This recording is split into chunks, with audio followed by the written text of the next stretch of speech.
Hey, my name is David Allen. I'm the owner of NBS Fitness. Yeah, I was probably in seventh grade, so I've been 13-ish.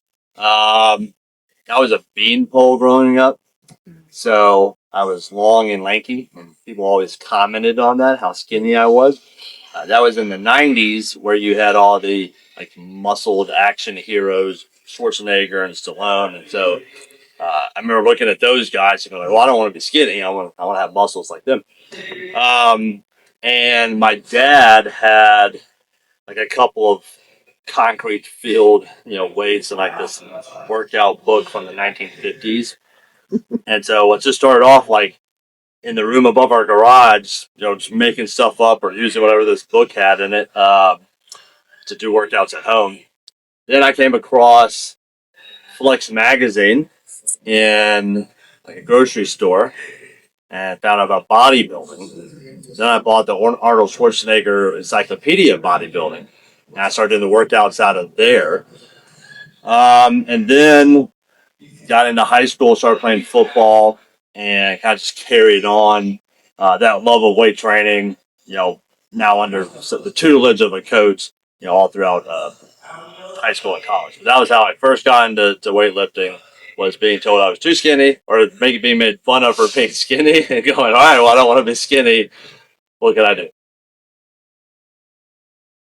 Yeah, so I fell in love with training like at an early age. I saw not only it changed like the way I looked, but I saw it change the way I felt about myself, the way I identified myself.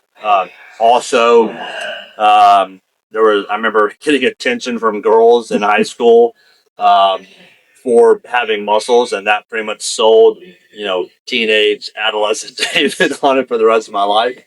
Um, and when I was in college, I was trying to figure out what I wanted to do, as a career. And my college defensive line coach said, "Hey, you can be a college strength and conditioning coach."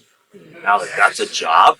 He's like, "Yeah, you can actually have a job where you like train people all day in the weight room." I was like, "Yeah." I was like, "That sounds awesome. Sign me up." So I got my degree in exercise science when I was at Delta State. I minored in nutrition, and I started off thinking I want to be a college strength and conditioning coach. So I went to LSU right out of college. I did my internship there. I came back up to Memphis. I ran a D1 sports training for a while, and it really wasn't quite what I thought it was going to be. And I wasn't sure if I wanted to stay in strength and conditioning and try to get back into the college strength and conditioning profession, if I wanted to go and become a physical therapist. So I kind of dipped my toes into physical therapy while at the same time personal training people at a commercial gym. And I just kind of fell in love with it, realized I was good at it. I enjoyed being around people and guiding them all day. I realized there's a big gap in the knowledge level and approach at something like college strength and conditioning versus your typical kind of personal training in a commercial gym. And there was a lot of opportunity to actually help people who wanted to make progress, make some really good progress. So that was when I first kind of dipped my toe. I just did it as a kind of job to do while I could pursue physical therapy. And as it turned out, I didn't like their physical therapy, but I really liked personal training, and the rest is history. NBS actually started as a joke at the commercial gym where people would ask what type of training I was doing, and being the kind of like arrogant, kind of rough around the edges 23-year-old at the time, I would say, "Oh, it's called NBS training," insinuating that it was, no BS training, that everything that everyone else was doing was BS training. And so people started referring to me as like the NBS trainer who did NBS training. And at the time, I was writing a newsletter that would go out to anyone who was on my newsletter. And so, like early on, I was collecting people's emails and just, I enjoyed writing. So I was a writer literally since the beginning. And I would put out these newsletters. And eventually, around that time, blogs became a thing. And I remember going, well, that would be way easier to do than me having to send out this email every single week.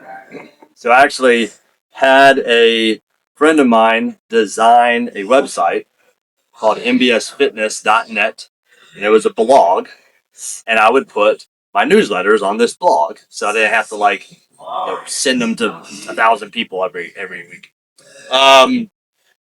Then I just kind of realized that the commercial gym didn't fit my values. It didn't fit what I felt was necessary for people to be healthy and fit. The reality is, we live in a country where very few people are healthy and fit, and most people struggle with it. And commercial gyms business model doesn't align with client success. The only way they make money is if clients don't have success, because they can't truly support the total number of members that they need. So I was like, I want to find some place that kind of actually aligns more with the way I think gyms should approach guiding people in their health and fitness. And there wasn't one in Memphis at the time. And so I was 25. I can't remember if I had the idea or someone put it into my head. I said, you know what? I'm going to open up my own gym, and I'm going to run it the way that I think a gym should be run.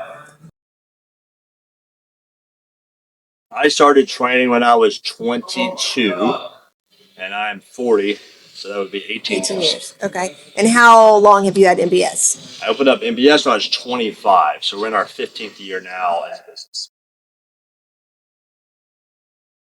There's something called the Dunning-Kruger effect, and it basically means the less you know, the more confident in what you know. And, being a 22-year-old who knew just enough, I was very confident in what I knew at the time. While I still putting intelligent programs together, they're probably just a little too much for the majority of my clients. My clients probably needed at the time, I couldn't really appreciate what it's like being a 40-year-old who's got like a full-time job and kids and you run around all the time. And so, I would train them as if they didn't have all that extra, stress in their lives. So I probably would just have given him the guidance of, hey, it is better to just slightly train under your full capacity and be able to do that for a very long time than push it too much and then have to pull back. Consistency is more important than the details of that program. And so I would advise them to just kind of consider that. The most important workout is the one that they do tomorrow. So keep that in mind. In order for them to be fit, they're going to be able to do this for the rest of their lives. So train them and encourage them and guide them appropriately with that. Right now, I would say my ideal client is probably someone that's a peer of mine. So, a male in their 40s and even older, up to 50s and 60s, who's realized that they need help along this journey. They're tired of trying to do it their own. They're tired of trying, succeeding, failing, and they would just like that support. I think in that sense, I can be not just a coach, but a peer to them and kind of share some of those same experiences.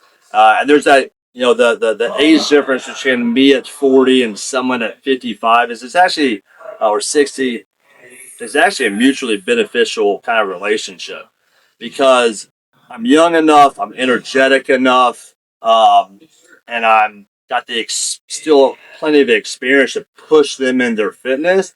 But then they actually get to mentor me a little bit in life. They're living 10, 20 years ahead of me in life. They're still kind of dealing with, some of the real obstacles that people have in life. Let's just be real. Like when you're 22, you have obstacles, but they're just different obstacles than what someone at 40 and 50 is dealing with. And so, a male between like 40 and 60 is probably my ideal client because there's just a good kind of relationship there where we kind of push each other and build each other up. If you're interested in getting into training, the first thing I'd have you do is just come in and do a free intro call with us. And what we're going to do in that call is learn, hey, why is this important and why now?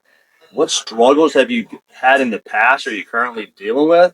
So that we can kind of focus on creating a plan that's going to address those and figure out where you're trying to go.